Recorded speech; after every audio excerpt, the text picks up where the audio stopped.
and gentlemen, welcome to Portmeirion. And here we are.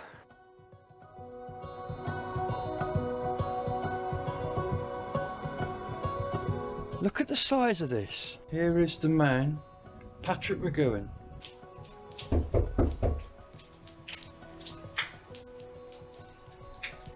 So, here we are on the quayside at Portmeirion on a very wet and dismal day. There's a helicopter coming over, and up there is the main village of Portmeirion. Famous, of course, as the setting for The Prisoner in the 60s. We'll go and have a look up there later, but just for now, just above the flag there, that little square room sticking up, that's where I'm staying. Just like on The Prisoner when they used to land the helicopters here, isn't it? So, let's go and have a look at the Amis Ruinis, which is a concrete boat. Apparently there was a real boat called the Amis Ruinis, but this replaced it. And there are actually scenes on The Prisoner shot in this very room. Would have been interesting to know how they dealt with the acoustics in here when they shot in here, but they did indeed shoot. This would obviously be the bridge from where a very short person would have steered the boat. It's very small here. Now, as you can see, going up the cliff there, the village itself is on this rocky outcrop at the top of that hill there. There's a path along the front there, if you can see it, and then up that staircase up the side of the hill. And I'm going to see if I can get up there next. Also up there, there's an observatory which we want to go and have a look at. And as we go round, I'm going to tell you the story of this, who built it, why he built it, and why it still teaches us a very important lesson today.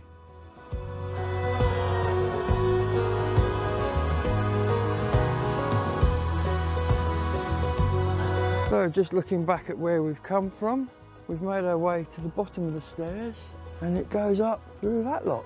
Let's see where we end up.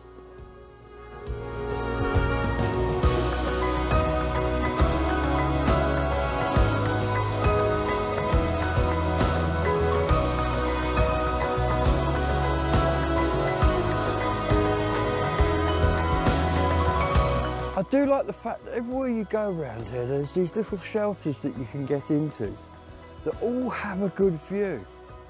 But I just want to show you something. Look at the size of this. I'm 5'8". Everything here is not quite as it seems. We'll see more of that later. See, as we come up here, we are actually cutting through the bedrock.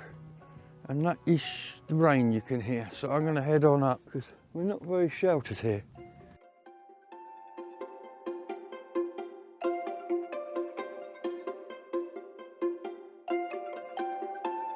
Well, we've made it over here to the observatory that we looked at earlier that was up on the hill on its own. I'm not sure what this is called. They've all got names. I'm going to put text up below because the map that they gave me doesn't tell me what it's called. And I'm sure the Prisoner fans out there, of which there are apparently many, will probably be shouting at their screens by now saying, it says such and such. I don't know, I'm sorry. I will find out and I will put it up below. But for now, let's go and have a look anyway. Everywhere you look in here, there are shells. They're on the walls. They're on this fountain, everywhere. And each of these windows gives a different view over the estuary there.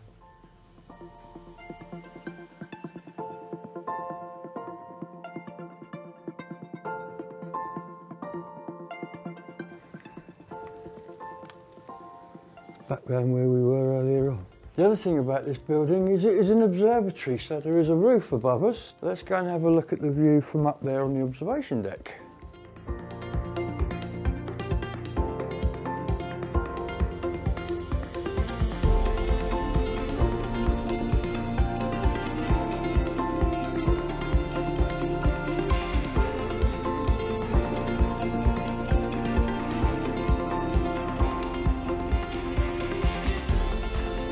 And here we are on the roof of the observation point, showing you the view that can be had from up here.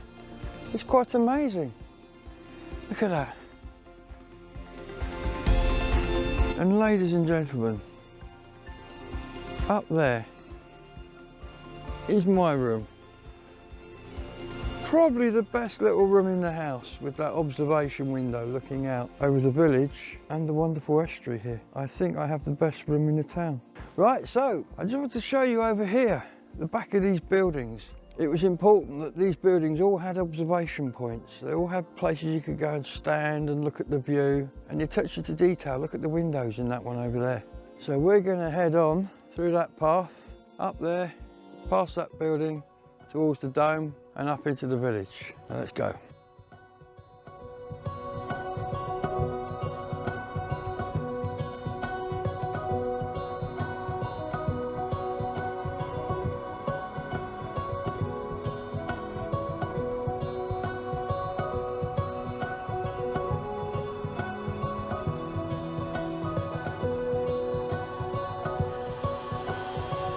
And for all you prisoner fans out there, here is the man, Patrick McGowan, in his plinth,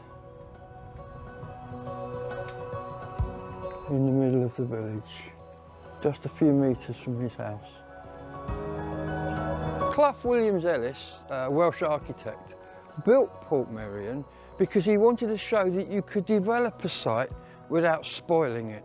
And that's a really important message. He had a very simple motto that should be emblazoned in big letters on the wall of every architect's office in the world. It runs like this: cherish the past, adorn the present, and construct for the future. Some things in life are very simple when you break them down like that, aren't they? Pity we don't. Anyway, moving on. It's an impressive place. Everywhere you go, there's something different to look at. Everywhere you go, there's a different view. I'm just going to switch the camera around by 180 degrees. Watch this. Bing! Totally different view. Come back. There you are.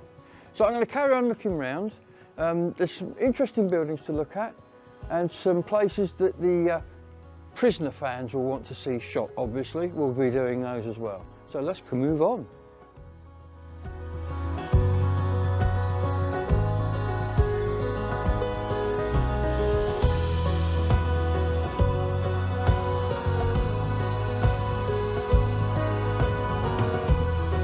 Okay, so let's face it, you cannot come to Portmeirion and not talk about the prisoner.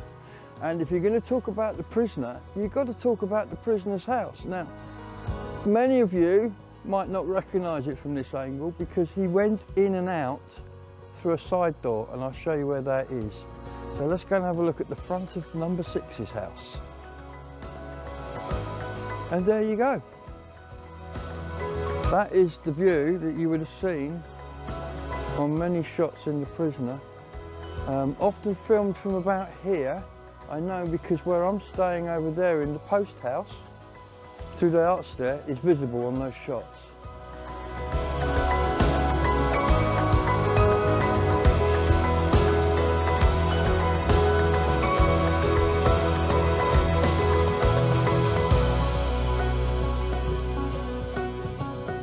And here we are, looking down from the balcony of No. 2's house.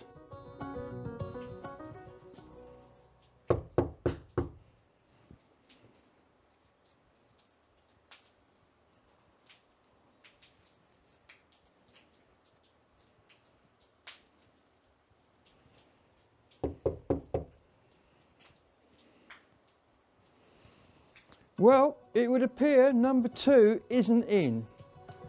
Sadly, I tried.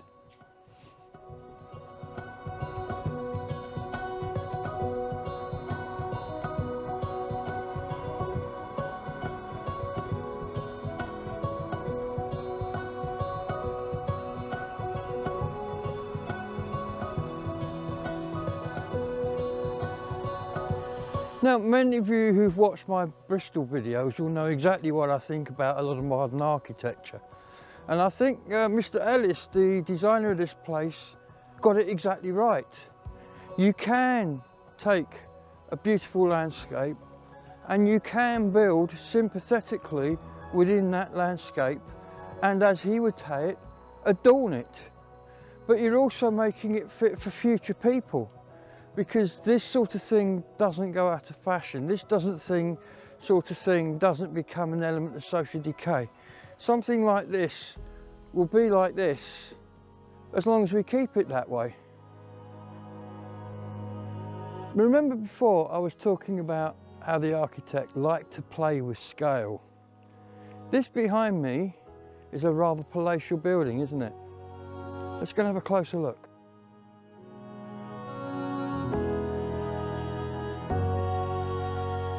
Well, look at this for palatial size.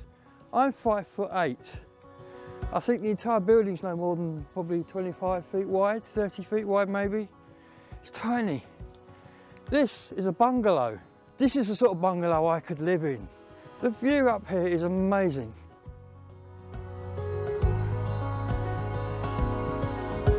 And here we are at the place where so many speeches and proclamations took place and so many scenes were filmed.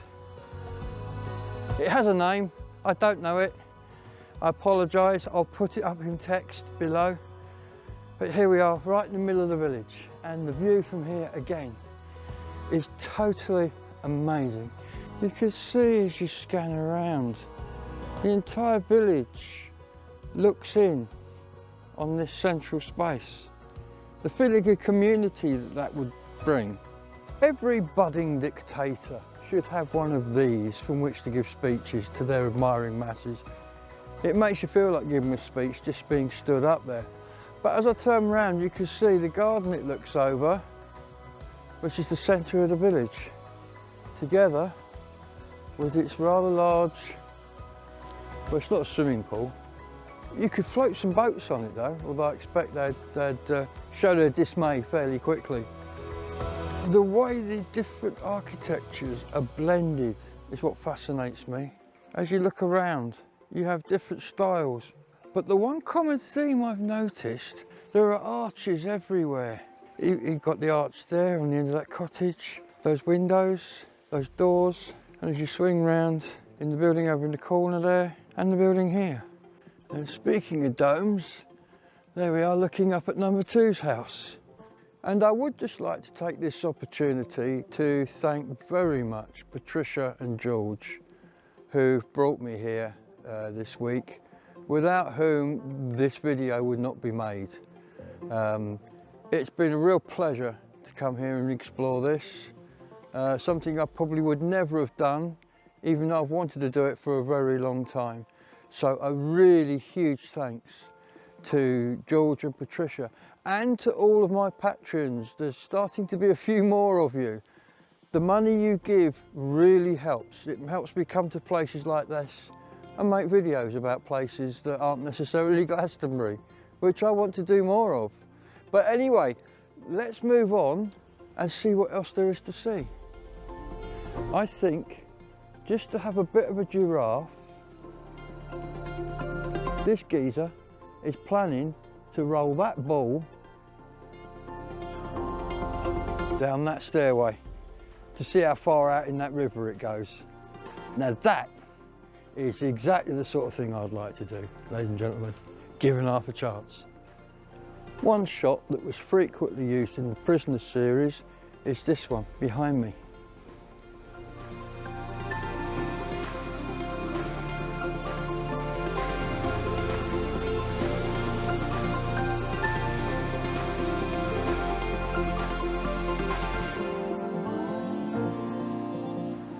So I've just come from Angel Ice's in there, having had a coffee, and it just so happens to be right opposite the town hall.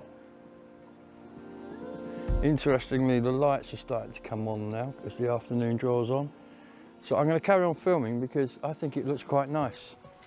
Here we are again, the scene of many prisoner shots at the front of the town hall, and again, the bay windows everywhere. And that could be any village setting, couldn't it? Isn't it? The way this just blends in. Beautiful. All right. Is it your job going around putting all the lights on, driving that? Because if it is, I want your job. You know that, don't you? That's a good job.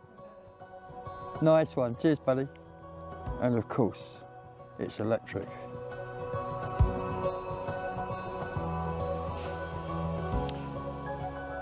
So, it's impossible to come and spend any time in this beautiful setting and fail to feel Williams-Ellis's love for the surroundings that he built this town in.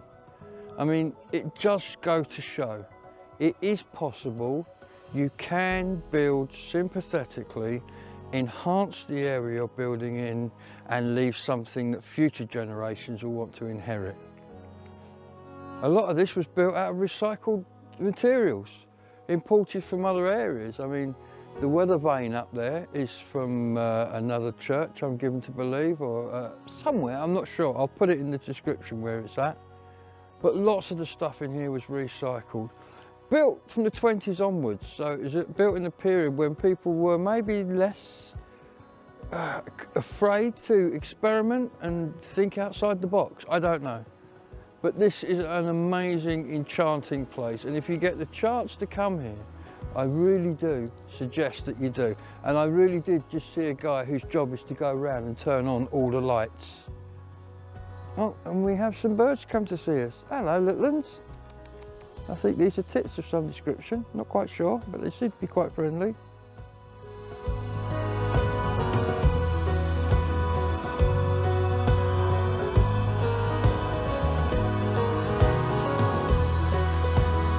I will go and see if I can find you something to eat, little thing. Even the wildlife is friendly here in Portmeirion. I've been wandering around the site all day, pondering on the fact that I couldn't find a way up there. However, I just have. So let's go and see what the view's like from up there, because it does not look impressive from down here, doesn't it? And here we are, up on the high observation deck. As you can see from the shot when we were below, it's quite high up and perched on solid rock. And you can see down there where we were, looking back up at the sea.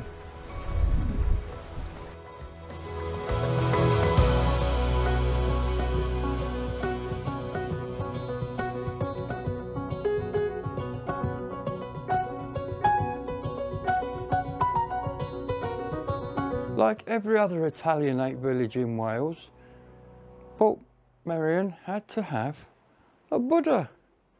And here he is. He sits in there in his little room underneath number 2's house, which sits above him on the rock. Strangely, I don't remember seeing him in The Prisoner. And there in front of me is the warm welcoming lights of the house I'm staying in, with my room. Right up there, look at that.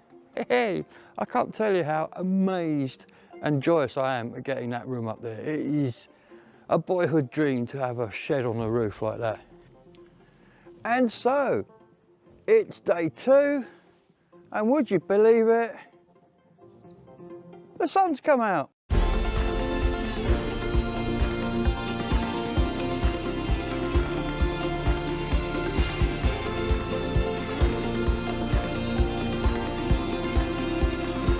So I've been up in with the drone already this morning and done some drone shooting, and now I'm going to go around and do some more shots around the village, but while the sun's shining on it. Can you see the view behind me here? Look at this. I'm just going to swing the camera around just so you can see what the sort of view is I've got. Look at this, my room up there, as you can see. I'm going to pan round and show you the view from where I'm actually stood. This is a private area, obviously for residents. I'm a resident. And this is their garden area. I do just want to show you something in this room though, that was just pointed out to me by one of the residents. This is the watch house. The watch house has a waterbed, but look, it's actually a floating in the air waterbed. Check that out. How cool is that? If you want some of that luxury, you've got to go in the watch house. And if the English come, the cannons are ready. So what I'm going to do is I'm going to have a little wander round, see what it looks like on a sunny day, and see what we missed yesterday. Mostly those hills over there. Look at those hills. Look at the view across the river. We did not get that yesterday. This is the tower. You heard the bells yesterday up in that tower. Sadly, you can't go up it. The first thing I wanted to do was climb the tower, but no, that's not happening.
I didn't expect that.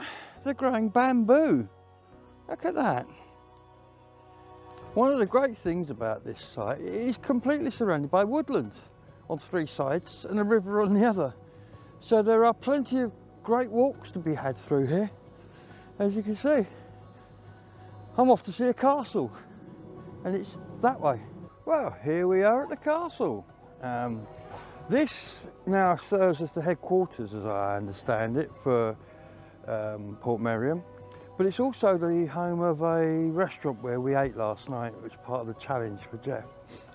This, believe it or not, this building was derelict in the late 90s, completely derelict, and they've absolutely restored it completely to what you see before you now. It was bought by the chap who designed the village down the road, and he wanted to turn it into a hotel but never managed. It had been many things. I believe it was a school during World War II and various other things, and then, as I say, it fell into disrepair, and it was actually derelict in the 90s before they started doing the work on renovating it to what you see here now. So, right, on that note, I'm going to head back down to the village because a few more things I want to see, and the sun is getting lower in the sky, so we need to get a bit of a move on. It has been nice having this second day with sunshine though. One last look at the castle as we leave. As the sun sets over there in the distance, I'm going to bring this video to an end. You can see the house I stayed in just behind me there. It's called the Post House. It's fantastic. If you haven't been to Portmeirion, I recommend a visit. It's absolutely fabulous. If you're a fan of The Prisoner, then it's a must. If you're not a fan of The Prisoner, then it's interesting. Williams-Eliis, the guy who built this, had some fascinating ideas about architecture, and he was right. As he said, you know, if you can take a beautiful place and develop it without destroying it, it can be done. So, thank you, ladies and gentlemen, for joining me on this trip to the fantastic Portmeirion. I have really, really enjoyed myself here. It's been fantastic. Thank you very much to Patricia and George for inviting me along. It's been brilliant. I've always wanted to come here, and now I have. I've spent a couple of days here. It's been absolutely fantastic. If you're in Wales, all I can say is if you get up to the northwest corner, get yourself here. and have a look at this place because it is absolutely brilliant. Absolutely brilliant. Now, I've got a robin, 2 tits and a white bird of some description, all wanting feeding. So I'm going to finish the video here and go and feed them. So for now, bye-bye.